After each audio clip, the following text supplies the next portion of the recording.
เจ้าเคยถามตนเองบ่ว่าชีวิตนี้เฮาควรใช้มันอย่างใดมีปรัชญาหลายห้อยในโลกแต่วันนี้ข้อยจะเล่าให้ฟังถึง1ปรัชญาที่มีอิทธิพลหลายที่สุดในโลกนั่นคือสโตอิกค่ะสโตอิกแม่นปรัชญาเกี่ยวกับการอยู่แบบมีสติและบ่ยึดติดกับสิ่งที่เฮาควบคุมบ่ได้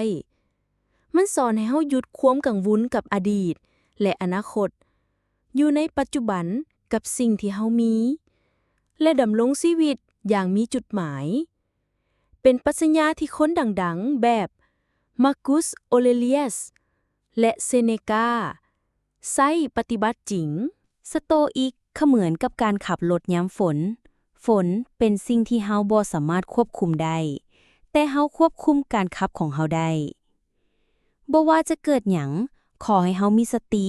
ตั้งสมาธิ และจัดการความคิดของตัวเองให้เป็น แทนที่จะโทษโลก สโตอิกสอนให้รับผิดชอบตนเอง และเฮ็ดให้ดีที่สุดที่เฮาสามารถเฮ็ดได้ชีวิตจะบ่มีทางที่ผิดเพี้ยนตลอดไป แต่เฮาเลือกได้ว่าจะตอบสนองมันอย่างใดเฮ็ดดีในวันนี้ หยุดกังวลอนาคต และรักตนเองให้หลายขึ้น บางครั้งความสุขอยู่ที่ความเข้าใจว่า